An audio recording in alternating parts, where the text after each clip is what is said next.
নমস্কার। সন্ধ্যের ৮টার বিশেষ নিবেদন লৌকিক ভয়ের গল্পে আপনাদের সকলকে স্বাগত জানাই। আজকে আপনাদের জন্য নিয়ে এসেছি কনিষ্ক সাহার লেখা ক্লাসরুম। আজকের গল্পে আওয়াজ দেওয়ার জন্য মৌমিতা, প্রতীক্ষা, স্নেহাশিস, ঈশানী এবং দীপঙ্করকে অসংখ্য ধন্যবাদ। তাহলে শুরু হতে চলেছে আজকের গল্প। ঘটনাটা শুরুর থেকে বলি। আমি মধুপুর গ্রামে প্রাথমিক বিদ্যালয়ের প্রশাসনিক সহকারী হিসেবে কাজ করি। বিগত ১৫ বছর ধরে স্কুলে খাতা বইপত্র গোছাতে গোছাতেই আমার জীবন কেটে গেছে। কিন্তু বাচ্চাদের হাসি, খেলাধুলো এসবের মধ্যে থাকলে আর কষ্ট অনুভব হয় না। সময়টা ছিল শ্রাবণ মাস, ২০২৩ সাল। স্কুলে নতুন নতুন সব কম্পিউটার আসার জন্য সিদ্ধান্ত নেওয়া হলো যে সব কিছু একটা কমন শিটে তুলে রাখতে হবে। এটি অবশ্য কাজ করতে একদিক দিয়ে সুবিধাই হবে। অবিচ্ছন্নভাবে সেদিন সকাল থেকে বৃষ্টি পড়ছিল, থামার নাম নেই। অনেক বাচ্চাই আসতে পারেনি। আমি অফিসে বসে অ্যাটেন্ডেন্সগুলো কম্পিউটারে তুলছিলাম। পুরনো কাগজ আর চকের গন্ধের সাথে ভেজা মাটির গন্ধে ভরে ছিল ঘরটা। অ্যাটেন্ডেন্সগুলো টাইপ করতে গিয়ে একটা অদ্ভুত জিনিস লক্ষ্য করলাম ক্লাস 6-এর ব্যাপারে। প্রথম নজরে সব কিছু স্বাভাবিক বলে মনে হয়েছিল, কিন্তু আমি ডেটা ইনপুট করার সাথে সাথে একটা অদ্ভুত জিনিস চোখে পড়ে। রাতুল ঘোষ, প্রিয়া দাস, অমিত কুমার, একের পর এক ছেলেরা স্কুল ছেড়ে দিচ্ছে। আমি ছেলেগুলোর নাম ক্রস রেফারেন্স করতে গিয়ে আমার কেমন যেন সন্দেহ হলো। একটা দুটো হলে তাও মনে করা যেত, কিন্তু এতজন বাচ্চা একের পর এক স্কুল ছাড়ছে কেন? মিসেস চ্যাটার্জি ক্লাস 6-এর দায়িত্বে ছিলেন। তিনি কি কিছু জানেন? এর আগের বছরেই মিসেস চ্যাটার্জি আমাদের এই ছোট্ট গ্রামের স্কুলে যোগ দিয়েছেন। দেওয়াল ঘড়িতে টিকটিক করে দুপুর ৩টে বেজে গেছে, আর তার সাথেই বাইরে থেকে ভেসে এলো স্কুল ছুটির শব্দ। দোতলার অফিস ঘর থেকে রোজই এই সময় আমি জানলার সামনে এসে দাঁড়াই বাচ্চাদের হাসি মুখে বাড়ি ফেরা দেখার জন্য। ওদের মধ্যে নিজের ছোটবেলাটাকে অনুভব করি, কিন্তু আজ সেদিকে আর মন গেল না। এই অ্যাটেন্ডেন্স রেজিস্টারগুলো প্রিন্সিপাল স্যারকে গিয়ে দেখানো দরকার। আমি সব কাগজ আর খাতা নিয়ে ফাঁকা স্কুলের করিডোরে মাঝখান দিয়ে প্রিন্সিপালের অফিসের দিকে দ্রুত এগোলাম। প্রিন্সিপাল স্যারের অফিসে ঢুকে আমি একে একে ওনাকে সব ঘটনা বোঝাতে লাগলাম। উনি রেজিস্টার খুলে ধ্যান দিয়ে দেখলেন, তারপর একটা গভীর নিঃশ্বাস নিয়ে বললেন, ভালো জিনিস লক্ষ্য করেছ। একটু অদ্ভুতভাবেই নাকের ওপর চশমাটা ঠিক করার সাথে সাথেই বললেন, কিন্তু মিসেস চ্যাটার্জি আমাকে এই বিষয়ে আগেই জানিয়েছে। এটা নিয়ে চিন্তা করার দরকার নেই বিভূতি। তবে তুমি যে মন দিয়ে কাজ করছো তা দেখে সত্যি ভালো লাগলো। তার কণ্ঠ খুব শান্ত। আরেকটা ব্যাপার, ওনার তাকানো আর কথা বলার ধরনে কিছু একটা ছিল যা আমার কেমন যেন অস্বস্তি অনুভব করালো। কিন্তু স্যার, আমি জোর দিয়ে বললাম, এই ছাত্ররা। আমি বললাম তো, এটা নিয়ে চিন্তা করার কোনো দরকার নেই মিস্টার সেন। তার গলার সুর স্বাভাবিক ছিল না, তার চোখ ঠান্ডা, যেন প্রাণের স্পর্শ নেই। বিভূতি, আমি কয়েকদিন ধরেই দেখছি তুমি খুব খাটাখাটনি করছো। তুই বরং কিছু দিনের ছুটি নাও, বুঝলে? আমি আর কথা না বাড়িয়ে বেরিয়ে এলাম প্রিন্সিপালের অফিস থেকে। আমার বাস্কেটবল কংক্রিটের মেঝেতে আঘাত করার সঙ্গে সঙ্গে স্কুলের মাঠের এক কোণে দেখতে পেলাম রোহিতকে। এটা আমার রোজকার রুটিন। টিফিন খাওয়া শেষ করে বাস্কেটবল কোর্টে এসে বাস্কেটবল প্র্যাকটিস করে। কিন্তু আজ এ কি দেখছি, রোহিত মাঠে এসে ঘোরাঘুরি করছে। ও খুব একটা এদিকে আসে না। টিফিনের সময় হয় ক্লাসেই থাকে, নয়তো স্কুলের বাগানে প্রজাপতি ধরে বেড়ায়। কেবলার পিরিয়ডেও সে মাঠে আসতে চায় না। খেলাধুলোয় যে খুব একটা করতে পারে না তা তার পাটকাঠির মতো চেহারা দেখলেই বোঝা যায়।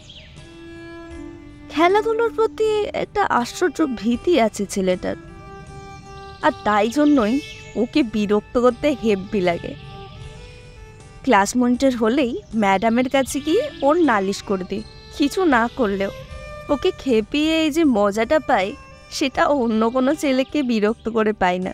কেন কে জানে? ওই রোহিত বলেই ওর দিকে বাস্কেটবলটা ছুঁড়ে দিই। স্বাভাবিকভাবেই ও ওটা ধরতে গিয়ে ধরতে পারে না, পড়ে যায়। ওকে এমন নাকানি চোবাদি খেতে দেখে কেন জানি না খুব মজা পেলাম। কিন্তু এই রোহিতে যেদিন ক্লাসে আসে না, ক্লাস খালি খালি লাগে। হালকা হালকা ঠান্ডা হাওয়া বইছে।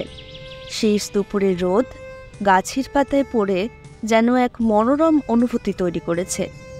আর তার মাঝে রোহিত হাওয়াদের মতো একটা বল তুলে ঘুরিয়ে ঘুরিয়ে বাচ্চাদের মতো দেখছে।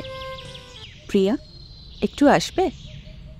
আমাদের নতুন ইতিহাসের ম্যাডামের গলা কানে যেতেই চমকে ফিরে তাকালাম। ইতিমধ্যে ফাঁকা হয়ে গেছে মাঠটা। টিফিন টাইম হয়তো শেষ হওয়ার সময় হয়েছে, তাই সবাই ফিরে গেছে। হাতে গোনা কয়েকটা ওপর ক্লাসের ছেলে দূরে বসে গল্প করছে, আর আমার সামনে লাল ব্লাউজ আর বেগুনি সিল্কের শাড়ি পরা মিসেস চ্যাটার্জি দাঁড়িয়ে।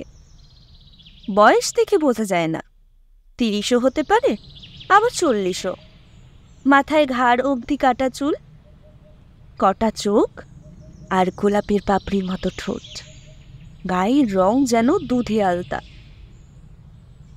হ্যাঁ ম্যাডাম, আমি নিজের জামা আর স্কার্ট থেকে ধুলো ঝাড়তে ঝাড়তে বললাম।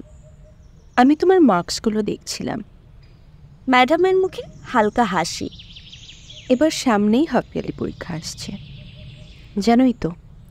এই পরীক্ষার মার্কস ফাইনালে যোগ হবে।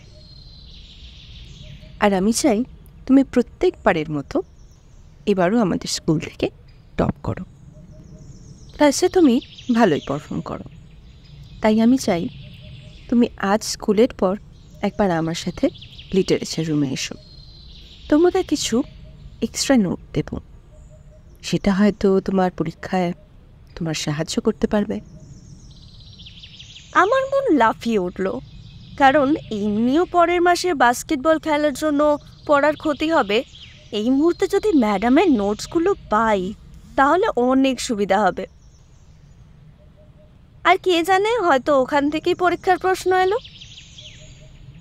আমি লিটারেচার রুমে থাকবো, তুমি চাইলে স্কুল ছুটির পর এসো, নোটসগুলো নিয়ে যেও। কেমন? আমার মন যেন লাফিয়ে উঠল, কারণ এমনিও পরের মাসে বাস্কেটবল খেলার জন্য পড়ার ক্ষতি হবে। এই মুহূর্তে যদি ম্যাডামের নোটসগুলো পাই তাহলে অনেক সুবিধে হবে। আর কে জানে, হয়তো ওখান থেকেই পরীক্ষার প্রশ্ন এলো। আমি রোহিতের দিকে তাকালাম। দূরে দাঁড়িয়ে সে আমাদের দিকে তাকিয়ে আছে। সে সামান্য মাথা নাড়ল। সে কি আমাকে সতর্ক করার চেষ্টা করছিল?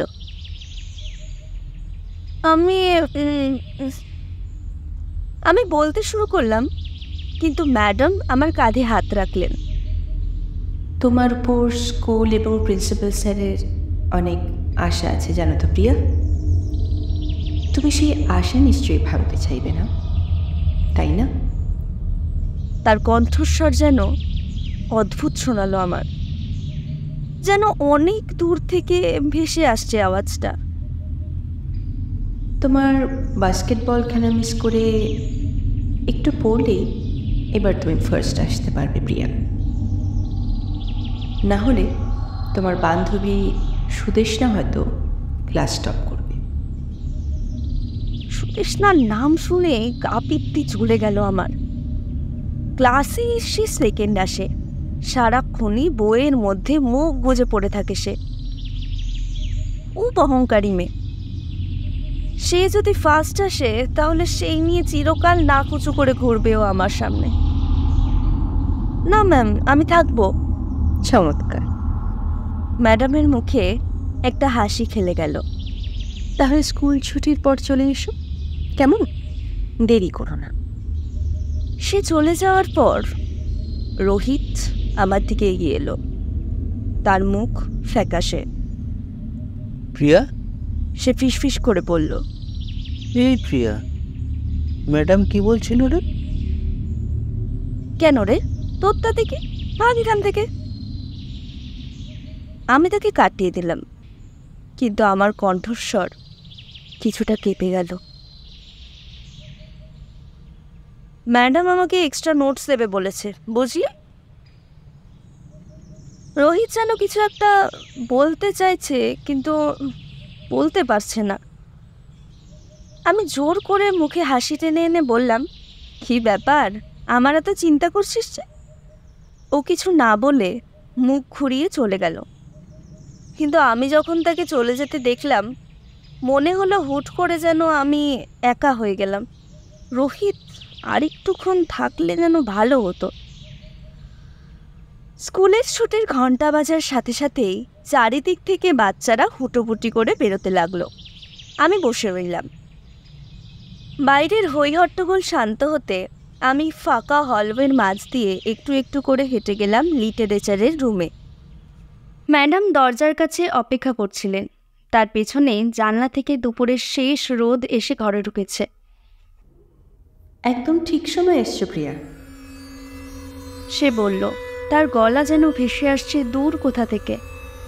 ভেতরে এসো প্রিয়া, আমার কাছে এসো। নাকে এসে লাগছে একটা মিষ্টি গন্ধ। আমার কেমন যেন অস্থির লাগলো, কিন্তু এখন আর আমি নড়তে পারছি না। কেন যেন এক নেশায় ডুবে যাচ্ছি। আমি ক্লাসরুমে প্রবেশ করার সাথে সাথেই আমার পেছনের দরজাটা বন্ধ হয়ে গেল। আমার চোখের সামনে নেমে এলো অন্ধকার। সেদিন কি হয়েছিল আর বিকেলের দিকে কীভাবেই বা বাড়ি ফিরেছিলাম, সব কিছুই কেমন যেন ধোঁয়াশা ধোঁয়াশা লাগছে। মা বলেছিল আমি নাকি বাড়ি ফিরেছিলাম বিকেল 5টায়, কিন্তু আমার যতদূর মনে পড়ছে লিটারেচারের রুমে গেলাম, ম্যাডাম আমাকে নোটস দিল আর পড়া বোঝালো। সেসব তো মাত্র 15 মিনিট লেগেছিল। যখন সে জিজ্ঞেস করলো আমি কোথায় ছিলাম, তখন জানি না কেন কথাগুলো জড়িয়ে গিয়েছিল, খুব ক্লান্ত লাগছিল। পরের দিন সকালে নিজেকে খুব দুর্বল লাগছিল। জামা ফ্রক একদিনেই কেমন যেন ঢিলে ঢালা হয়ে গেছে। মাথা ঘুরে পড়ে যাব এই ভয়ে বাবা স্কুল অবধি ছাড়তে এলো। স্কুলে অ্যাসেম্বলির পর রোহিত আমার দিকে এগিয়ে এলো। অন্য সময় হলে হয়তো রোহিতকে নিয়ে মজা করতাম, কিন্তু সেদিন যেন মাথা তুলতে পারছিলাম না। প্রিয়া, ঠিক আছিস তুই? ক্লাসে ঢোকার আগে ফিসফিস করে বলল। তোকে দেখে কেমন যেন লাগছে। আমি হাসার চেষ্টা করলাম, কিন্তু মুখ নাড়তে যেন খুব কষ্ট হচ্ছে। হ্যাঁ রে, আমি ঠিক আছি, তুই চিন্তা করিস না। কিন্তু এটা শুধু ক্লান্তি ছিল না, ক্লাসে আমার চোখের পাতা ভারী হয়ে উঠত। সারাক্ষণই যেন মনে হতো যা কিছু হচ্ছে তাই আমার কল্পনা। ক্লাসের টিচার এসে পড়িয়ে যাচ্ছে, মনে হচ্ছে যেন স্বপ্ন দেখছি। দিনগুলো কেমন যেন স্বপ্নের মতো চলে যাচ্ছে। আজকে সকালে ঘুম থেকে উঠলাম, বা এটাও হয়তো স্বপ্ন দেখছি যে জেগেছি। চারিদিকে অন্ধকার, রাতের অন্ধকার নয়, বন্ধ বাক্সের ঘন মখমল অন্ধকার। আমি চিৎকার করার চেষ্টা করেছি, কিন্তু আমার চোয়াল নড়ছে না। দৌড়ানোর চেষ্টা করলাম, কিন্তু আমার পা নড়ছিল না। আমার চারপাশে অন্ধকারের মধ্যে কিছু মানব আকৃতি রাখা, কয়েক ডজন পুতুল। তাদের প্লাস্টিকের চোখ ক্ষীণভাবে জ্বলজ্বল করছে। তাদের মুখে আঁকা একটা হাসি, যার ভেতরে ফুটে উঠেছে বেদনা। তাদের কারুর কারুর গায়ে আমাদের স্কুলের পোশাক পরানো, আবার কিছু পুতুলের গায়ে অন্য স্কুলের পোশাক। আমি আমার আঙুলগুলি নাড়ানোর চেষ্টা করি, কিন্তু সেগুলো নড়ছে না। আমি পলক ফেলার চেষ্টা করি, কিন্তু আমার চোখের পলক পড়ে না। নিজের দেহেই আমি আটকে গেছি। ঘরের কোণে একটা মিউজিক বক্স বাজতে থাকে। আমি পায়ের আওয়াজ পাচ্ছি, কি যেন আসছে। অন্ধকার ভেদ করে ম্যাডামের কণ্ঠ ভেসে আসে। কেমন আছো প্রিয়া? বাহ, নিজেকে তো বাকিদের সাথে বেশ মানিয়ে নিয়েছো দেখছি।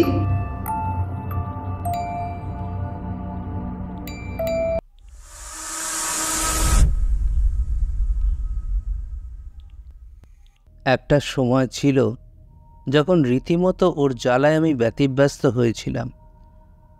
সারাক্ষণ আমাকে ভেঙানো, আমার মাথার পিছন থেকে চাটি মেরে দিয়ে হাসত, কখনো বা আমার অনুপস্থিতিতে আমার টিফিন খেয়ে নিত। তখন খুবই রাগ ধরত ওর ওপর, কিন্তু এখন ওর ওই হাসি শোনার জন্য কেন জানি না মন উসখুস করছে। আজ 2 মাস হয়ে গেল প্রিয়া নেই। প্রিয়া স্কুল আসছে না। তাকে নিয়ে নাকি তার মা বাবা ভেলোরে গেছে ডাক্তার দেখাতে। বাকি সবাই কথাটা বিশ্বাস করলেও আমি বিশ্বাস করতে পারছি না। তার প্রধান কারণ হলো কথাটা বলেছে চ্যাটার্জি ম্যাডাম। ওনাকে কেন জানি না আমার প্রথম দিন থেকেই কেমন একটা লাগে। ওনার ব্যবহার ভালো, ভালো পড়ায়, ভালো বোঝায়, সবই ঠিক আছে, তো কেন জানি না ভিতর থেকে কেমন একটা অনুভূতি হয়, সেটা ঠিক বলে বোঝানো যায় না। তাই সেদিন যখন ওনাকে প্রিয়ার সাথে দেখি তখনই আমার কিরম সন্দেহ হলো। আর সেদিনের পর থেকেই প্রিয়া কেমন যেন দুর্বল হয়ে যেতে থাকে। হোক না হোক ম্যাডাম নিশ্চয়ই প্রিয়ার শরীর খারাপের পিছনে দায়ী। আমি হলফ করে বলতে পারি, গতকাল আমি প্রিয়ার আওয়াজ শুনেছি। হ্যাঁ, স্কুল ছুটির পর ফাঁকা হল ঘরগুলোর মাঝে যেন প্রিয়া কোথাও বন্দি হয়ে পড়ে আছে। কাউকে অবশ্য বলছিও না, পাছে লোকে আমাকে পাগল ভাবে। কিন্তু আমি লিখে দিতে পারি ম্যাডাম কিছু করেছে প্রিয়ার সঙ্গে। কিন্তু প্রমাণ ছাড়া আমার এই যুক্তি কেউ মানবে না। তাছাড়া ম্যাডাম জানতে পারলে হয়তো আমাকেও। তাই আজ স্কুলের পরে বাড়ি না গিয়ে আমি পার্কিংয়ের কাছে বটগাছের পিছনে অপেক্ষা করছিলাম। চ্যাটার্জি ম্যাডাম প্রতিদিনের মতো স্কুল থেকে বেরিয়ে নিজের বাড়ির দিকে হাঁটা দিলেন। কিন্তু সে কোথায় যায়, সে কোথায় থাকে, তা কিন্তু কেউ জানে না। শীতের দুপুর, অস্বাভাবিক ঠান্ডা ছিল। আমি মধুপুরের সরু গলি দিয়ে তাকে অনুসরণ করছিলাম। তিনি অবশ্য কখনো পিছনে ফিরে তাকাননি। শীতকাল, খুব তাড়াতাড়ি বেলা বেড়ে যায়। রাস্তাগুলো ধীরে ধীরে আমার কাছে যেন অপরিচিত হয়ে উঠল। সে একটি দোতলা বাড়ির সামনে এসে থামলেন, যা দেখে মনে হয় এটি কয়েক দশক ধরে পরিত্যক্ত ছিল। জানালাগুলো ছিল অন্ধকার, ঘন ধুলো আর মাছের জাল দিয়ে আবৃত। যখন সে সদর দরজা খুলে দিল, আমার মনে হলো এক মুহূর্তের জন্য আমি জানালার কাছে প্রিয়াকে দেখতে পেলাম। আমি কিছুক্ষণ অপেক্ষা করলাম। এদিকে পশ্চিম আকাশে সূর্য তখন লাল হয়ে এসেছে। তারপর আস্তে আস্তে এগিয়ে গেলাম বাড়িটার দিকে। দরজাটি খোলা ছিল। সেটি কি ইচ্ছাকৃতভাবে? বাড়ির ভেতরটা অন্ধকারে ভরা, ঠিক যেন গোলক ধাঁধার মতো। দেওয়ালে বিভিন্ন মানুষের ছবি, তারা যেন আমারই দিকে তাকিয়ে আছে এক চাপা রাগ নিয়ে। হঠাৎ কানে ভেসে এলো প্রিয়ার গলার আওয়াজ। সে যেন ফিস ফিসিয়ে বলছে, আমাকে বাঁচা রোহিত, আমাকে বাঁচা রোহিত, আমাকে বাঁচা। গলায় যেন একটা আতঙ্ক। আমি যতটা সম্ভব নিজের আওয়াজ চেপে ডাকলাম, প্রিয়া, তুই কোথায়? আমি এদিকে দোতলার ঘরে, তুই তুই উঠে আয়। আওয়াজ অনুসরণ করে এগোতেই একটা সিঁড়ি চোখে পড়ল। আমি বেশি কিছু না ভেবে উঠে গেলাম উপরে। সিঁড়ির শেষে একটা ঘর, ভিতরে অন্ধকারময় পরিবেশ। সব কিছুর ওপর যেন পুরো মোটা ধুলোর আস্তরণ, আর চারদিকে আলো আধারিতে ছড়ানো ছেটানো বিভিন্ন আকৃতির পুতুল, যাদের ওড়নাহীন চোখের দিকে তাকালে যে কোনো মানুষের গা শিরশির করে উঠবে। ঘরের এক কোণ থেকে আওয়াজ ভেসে এলো, রোহিত, রোহিত তুমি এদিকে। আমি সেই দিকে এগোতেই দেখি কেউ যেন বসে আছে। আমি কাছে গেলাম। অন্ধকারে ঠিক দেখা যাচ্ছে না, কিন্তু যা বুঝলাম ওটাই হয়তো প্রিয়া। কিন্তু ওভাবে বসে আছে কেন? আমি প্রিয়ার কাঁধে ভয়ে ভয়ে হাত রাখলাম, আর পরক্ষণেই ওর আকৃতিটা মাটিতে পড়ে গেল। প্রিয়া নয়, এটা প্রিয়ার মতো দেখতে একটা পুতুল। আতঙ্কে আমার গায়ের সারা রক্ত জল হয়ে গেল। আমাকে যেভাবে হোক এখান থেকে পালাতে হবে। আমি পিছন ঘুরতেই দেখি একটা প্রকাণ্ড কালো রঙের ছায়া মূর্তি আমার পিছনে এসে দাঁড়িয়েছে।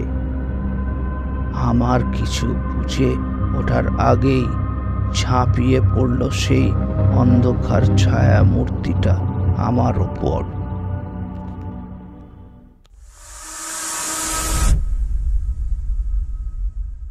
ব্যাকবেঞ্চার হওয়ার সুবিধা রয়েছে। ক্লাসে মনোযোগ না দিয়ে পুরো ক্লাসের সবার গতিবিধির ওপর নজর রাখা যায়। আবার মাঝে মাঝে ক্লাসের মাঝখানে টুক করে কিছু খেয়ে নেওয়া বা ঘুম দেওয়া যায়। পুরো ক্লাস ভুলেই যায় তোমার অস্তিত্বের কথা। হাজার লোকের ভিড়েও অদৃশ্য হয়ে থাকার এক অদ্ভুত অনুভূতি হয়। আমি 3 মাস আগে নোট রাখা শুরু করি, যখন প্রথম ক্লাসের একটি ছেলে আসা বন্ধ করে দেয়। ছেলেটি নতুন এসেছিল, তাই ওর নাম মনে রাখা অত প্রয়োজন বোধ করিনি। কিন্তু তারপর একে একে ছেলেমেয়েরা আসে। তারপর কিছুদিন আগে প্রিয়া আসা বন্ধ করে দিল। ব্যাপারটা সন্দেহজনক লাগছিল। ধীরে ধীরে ক্লাসটা ফাঁকা হয়ে যাচ্ছে। তারপর রোহিত তাকে বাঁচাতে গিয়ে অদৃশ্য হয়ে যায়। অবশ্য প্রিয়ার গায়েব হওয়ার পরেই যে রোহিত অদৃশ্য হবে সেটা জানতাম, কিন্তু 1-2 দিনের মাঝেই সেটা অনুমান করিনি। আমি রাতে জিনিসগুলো নিয়ে একটু নিজস্ব গবেষণা করার চেষ্টা করি। আমি আমার স্টাডি ডেস্কে আমার ল্যাপটপের উপর ঝুঁকে পড়ে বসেছিলাম। সত্যি, সংবাদপত্রের ক্লিপিংস এবং লেখাগুলো খুবই ছোট ছোট। আর তখনই জিনিসটা আমার চোখে পড়ল। 2002 সেন্ট মেরি স্কুল, কলকাতা। আঞ্চলিক একাডেমিক প্রতিযোগিতায় ভালো করার পর 5 জন শিক্ষার্থী নিখোঁজ হওয়ার খবর দিয়েছে। 1995 গ্রামীণ মহারাষ্ট্র। 3 জন ছাত্র ম্যাট্রিক্স পরীক্ষার আগে অদৃশ্য হয়ে যায়। 2003 ব্যাঙ্গালোর। নিখোঁজ শিশুদের মামলা কর্তৃপক্ষকে চমকে দিয়েছে। কিন্তু সেই স্কুলের ফ্যাকাল্টিদের তোলা ছবিগুলো দেখেই আমার প্রথম চমকটা লাগে। প্রতিটিতে তিনি ব্যাকগ্রাউন্ডে দাঁড়িয়েছিলেন। একই শাড়ি, একই হাসি, একই ঠান্ডা চোখ। ব্যাঙ্গালোরের ফটোতে আমি অন্য কিছু দেখেছি। পিছনের সারিতে একজন ছাত্র, ত্বক অস্বাভাবিকভাবে উজ্জ্বল, মুখ চোখে যেন ক্লান্তিতে ভরা। ছবিটি তোলার 3 দিন পর ক্যাপশনে তাকে নিখোঁজ হিসাবে তালিকাভুক্ত করা হয়েছে। আমি একটি টাইমলাইন তৈরি করেছি। দিন 1 থেকে 7 বর্ধিত অলসতা। দিন 4 থেকে 14 শারীরিক পরিবর্তন শুরু হয়, ত্বকের গঠন, জয়েন্ট নড়াচড়া। দিন 15 অন্তর্ধান। প্রিয়ার সাথেও ঠিক এরকমই হলো। প্রিয়াকে বাঁচাতে গিয়ে রোহিত হারিয়ে যায়। মিনার 18তম দিনে তার ত্বক উজ্জ্বল হতে শুরু করেছে, কিন্তু এই অলসতা বা দেহে অ্যালার্জির লক্ষণের কিছুদিন আগেই হয়তো চ্যাটার্জি ম্যাডামের সাথে এদের যোগাযোগ হয় গোপনে। প্রিয়া যেদিন প্রথম ক্লাসে এসে ঢুকেছিল তার আগের দিন আমার স্পষ্ট মনে আছে। সেদিন ছুটির পর প্রিয়া বেরোনোর দরজার দিকে না গিয়ে লিটারেচারের রুমের দিকে গিয়েছিল। কৌতূহল হয়নি যে তা নয়, কিন্তু সেদিন আবার আমার অঙ্কের ক্লাস ছিল স্কুলের পর, না হলে হয়তো এই রহস্যের অনেকটাই ভেদ করতে পারতাম। স্কুলের পর হলগুলো স্বাভাবিকভাবেই ফাঁকার কেমন যেন ভুতুড়ে হয়ে যায়। আকাশে ভেসে বেড়ায় চালক ধুলোর গন্ধ, আর মাঝে মাঝে দূরে যাচ্ছে কোনো পাখির ডাকের আওয়াজ। আমার ফোনে আজ আমি সব কিছু নিয়ে এসেছিলাম। চ্যাটার্জি ম্যাডাম, আমি ডেকে উঠলাম। আমার সামনেই তিনি করিডোরের জানলা দিয়ে বাইরে প্রকৃতির শোভা দেখছিলেন। এখন ভাবি কেন ডাকতে গেছিলাম সেদিন। সে ঘুরে তাকালো, মুখে একটু হাসি নিয়ে এগিয়ে আসতে লাগলো, ঠিক যেরকম মাকড়সার জালে আটকে যাওয়া তার শিকারের দিকে এগিয়ে আসে। অমৃতা, এ কি, বাড়ি যাওনি? এখানে কি করছো? আমি জানি তুমি কি। আমি নিজের বুকের সব সাহস জোর করে বললাম, আমি জানি ছাত্রদের নিরুদ্দেশ হওয়ার পেছনে তোমার কোনো হাত আছে। হয় তুমি ওদেরকে নিয়ে বেঁচে দিয়েছ, নয়তো ওদেরকে খেয়ে ফেলেছ। কি বলছো? উনি আমার কথায় হেসে উঠলেন। মনে হচ্ছে বেশি টিভি দেখছো আজকাল। আমার মেরুদণ্ড দিয়ে একটা ঠান্ডা প্রবাহ বয়ে গেল। আমি একদম একা। আমার সামনে চ্যাটার্জি ম্যাডাম রীতিমতো নিজের ফনা তুলে দাঁড়িয়েছে। এই মুহূর্তে যদি কিছু হয় নিজেকে বাঁচাবো কেমন করে? আমি আপনার ছবি দেখেছি। কথাগুলো যেন কেমন কেঁপে গেল। ছবিগুলো। সে আরও কাছে চলে এসেছে। তার আকৃতি এতটাই বড়, দূরে কোনো জানলা থেকে ক্ষীণ আলোর একটা রেখা আমার ম্যাডামের চোখে পড়েছিল, আর তাতেই ওনার বিভৎসতা যেন দ্বিগুণ বেড়ে গেছিল। আমি খেয়াল করিনি সাপের মতো কখন ওনার হাতে আমার আঙ্গুলের মাঝে এসে দাঁড়িয়েছে। আমি চমকে উঠলাম। আমার হাতখানিতে কি যেন দেখতে লাগলো। আমি এক ঝটকায় হাত ছাড়িয়ে নিলাম ওনার থেকে। এরম হাত আগে কখনো দেখিনি, সত্যিই আশ্চর্যজনক। উনি আলতো করে আমার মাথায় হাত রেখে বললেন, কোনো বড় ব্যাপার নয়, ঠিক সময় আসলে নিজেকে চিনতে পারবে। তুমি কে, তোমার ক্ষমতা কি। তারপর আমার চোখের দিকে গভীরভাবে তাকালো। সেই মুহূর্তে মাথাটা যেন টাল খেয়ে উঠল। তারপর আমার দিকে এক গাল হাসি নিয়ে ম্যাডাম বলল, কি হলো অমৃতা, কালকে তোমাদের পরীক্ষা না? ও হ্যাঁ, তাই তো। কাল তো বিজ্ঞানের ক্লাস টেস্ট। না, বাড়ি ফিরতে হবে যত তাড়াতাড়ি সম্ভব। ম্যাডামকে বিদায় জানিয়ে বাড়ির দিকে রওনা দিলাম। কিন্তু ছুটির পর আমি ওখানে কি করতে গেছিলাম কেন যেন মনে হচ্ছে কিছু জরুরি জিনিস ভুলে যাচ্ছি।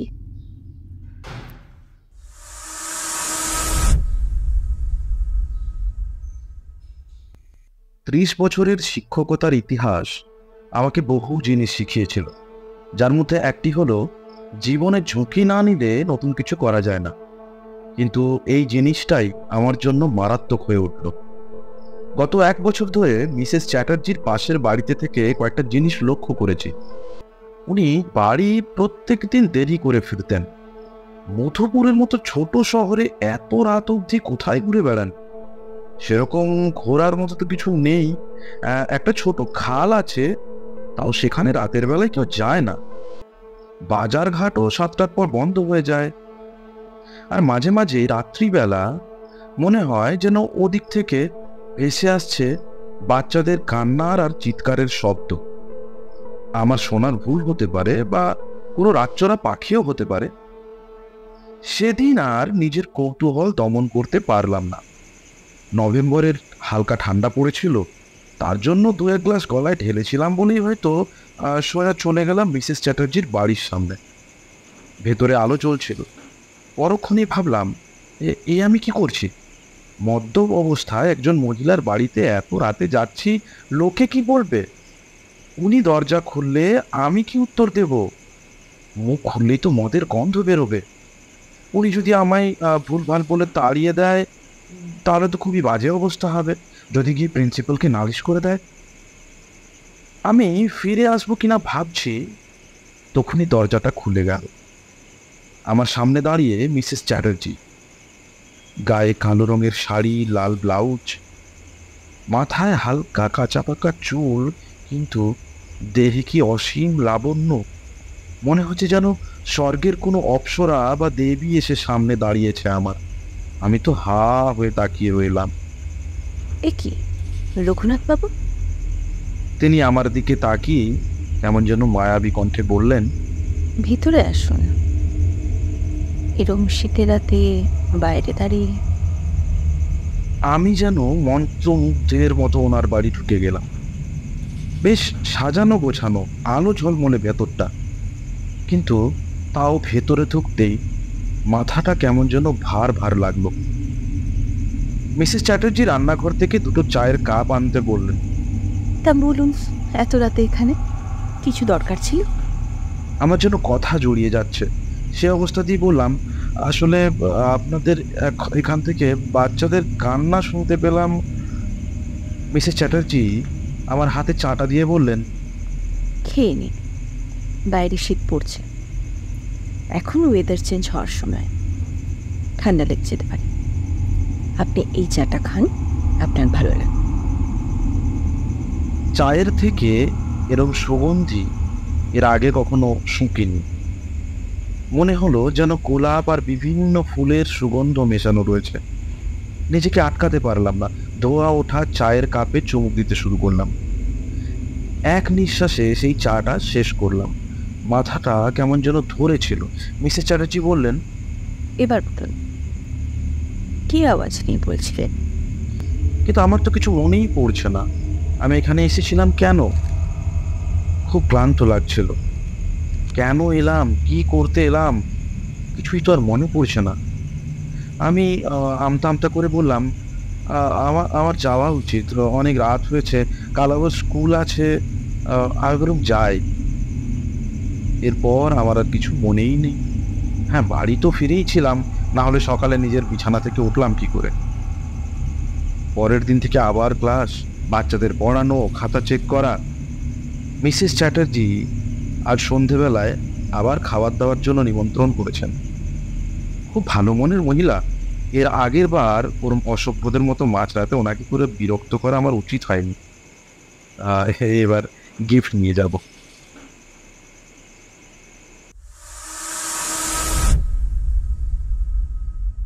আমি প্রমাণ সংগ্রহ করতে কয়েক সপ্তাহ কাটিয়েছি।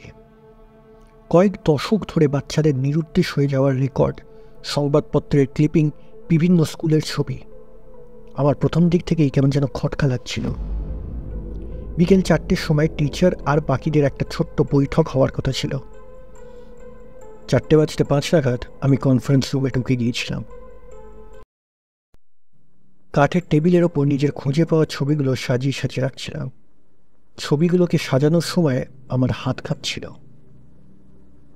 1952 Shimla girls school, 1968 Saint Xavier Darjeeling, 1987 Saint Mary's Kolkata, 1995 গ্রামীণ মহারাষ্ট্রের স্কুল, 2003 ব্যাঙ্গালোর, 2017 চেন্নাই, 2024 মধুপুর গ্রাম। প্রতিটি ছবিতেই একই মুখ, সেই একই ভয়ানক নিখুঁত হাসি। ঠিক বিকেল 4টে দরজা খুলে গেল। মিসেস চ্যাটার্জি ভেতরে ঢুকলেন। তার লাল শাড়ির আঁচলে যেন বিকেলের রোদ কোথাও হারিয়ে যাচ্ছিল। মিস্টার সেন? তার কণ্ঠস্বর যেন এসে বিঁধল আমার কানে। কি আশ্চর্য, আপনি আজ এত তাড়াতাড়ি চলে এসেছেন। অভিনয় বাদ দিন, আমার কণ্ঠস্বর ভেঙে পড়ল ফাঁকা ঘরের মাঝখানে। আমি জানি আপনি কি করেছেন। আমি এগিয়ে দিলাম সব ছবিগুলো ওনার দিকে। তিনি ছবিগুলো পরীক্ষা করে দেখলেন। তার মুখে একটা হালকা হাসি আর বিরক্তি ফুটে উঠল। ইন্টারনেটে সত্যি একটা বিচ্ছিরি জিনিস। এই ছবিগুলোকে আর আর্টিকেলগুলোর ব্যবস্থা করতে হবে। আচ্ছা বলুন, এবার আপনার কি বক্তব্য? আপনি যেভাবে দ্রুত এক স্কুল ছেড়ে অন্য স্কুলে ট্রান্সফার হন, বাচ্চাদের নিরুদ্দেশ হওয়ার পর বাচ্চাদের মা বাবাদের কোনো তাপ না দেখানো, খুলে বলুন তো ব্যাপারটা কি? তিনি একটা চেয়ারে বসে একটা দীর্ঘশ্বাস ফেললেন। ব্যাপার? ও মিস্টার সেন, ব্যাপার বোঝাতে গেলে গল্প বলতে হবে। মিসেস চ্যাটার্জি নিজের মুখের চারিদিকে একবার হাত বুলিয়ে বললেন, আপনি কি জানেন এই রূপ, এই যৌবন বজায় রাখতে কতটা শক্তি লাগে? সবাই তো সুস্বাস্থ্য চায়, সবাই বেঁচে থাকতে চায় মিস্টার সেন। আপনিও শরীর খারাপ হলে ওষুধ খান, কারণ ওষুধ, খাবার আপনার দেহকে পুষ্টি দেয়। আচ্ছা, আপনি ভাবেন যে আপনার ওষুধ বা আপনার খাবার কিভাবে তৈরি হয়? ভাবেন না, কেউ ভাবেন, কারণ নিজেকে বাঁচিয়ে রাখার জন্য খেতে হয়, আর সেই খাওয়াটার জন্য নিজের বিবেককে মেরে ফেলতে হয় মিস্টার সেন।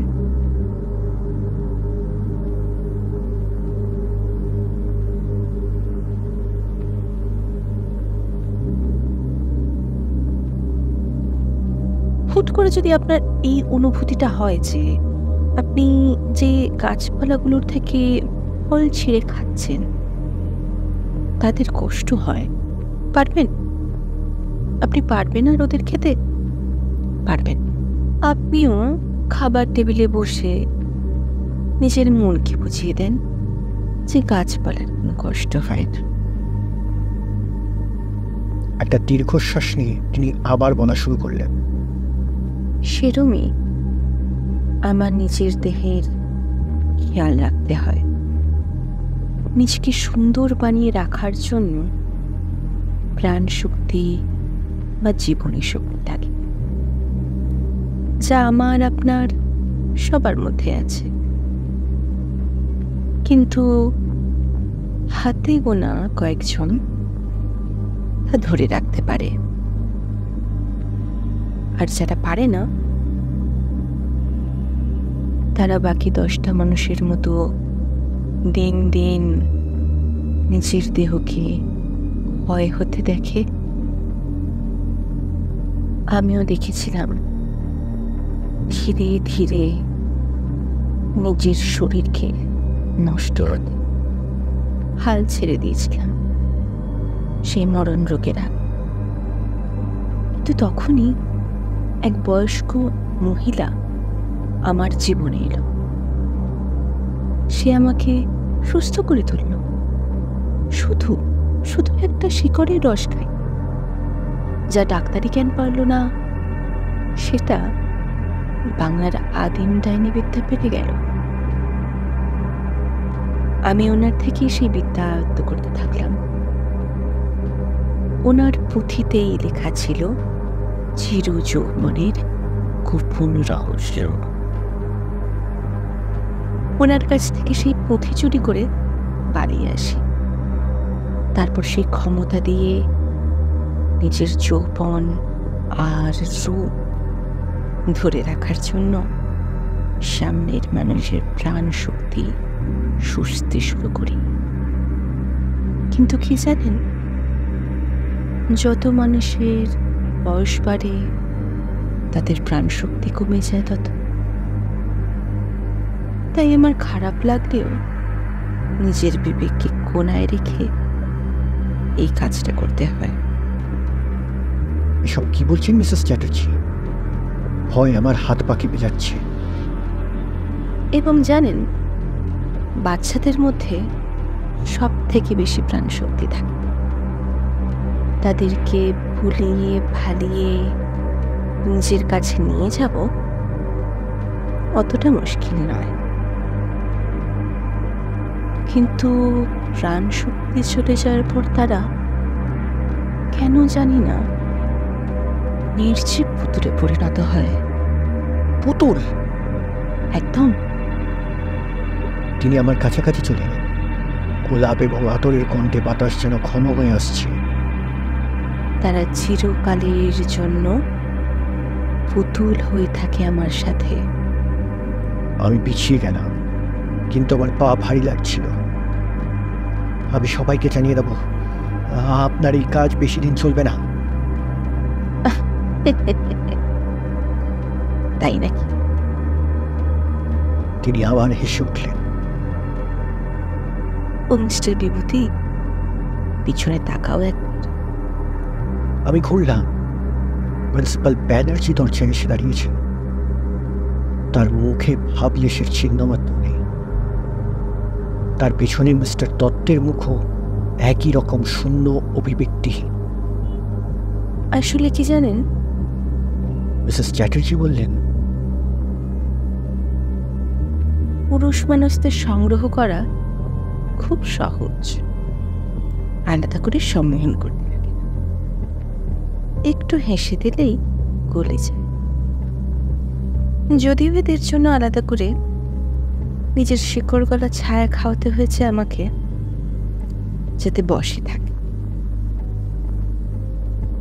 প্রিন্সিপাল এবং মিস্টার দত্ত দুজনেই একসঙ্গে ঘরে ঢুকল। আপনি আমাকে এইসব বলছেন কেন? আমি ফিস করে বললাম, যদিও আমি উত্তরটা আগেই জানতাম। কারণ প্রিয় বিভূতি, তার হাতটি আমার গলা কাঁপিয়ে দিয়েছে।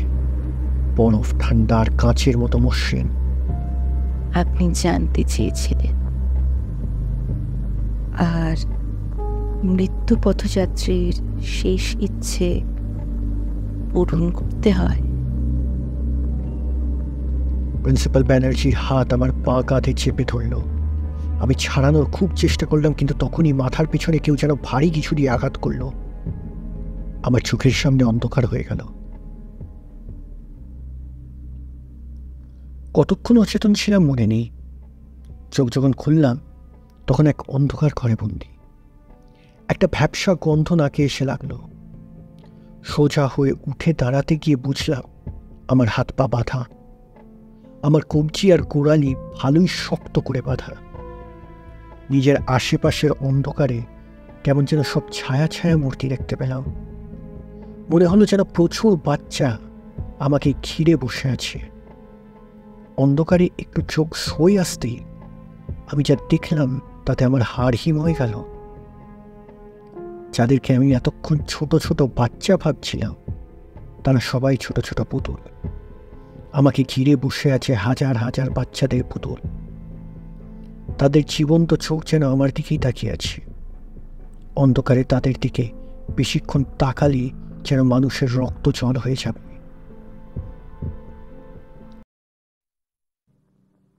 আমি ভাবছিলাম এই বিভীষিকা ভরা জায়গা থেকে কিভাবে বেরোবো।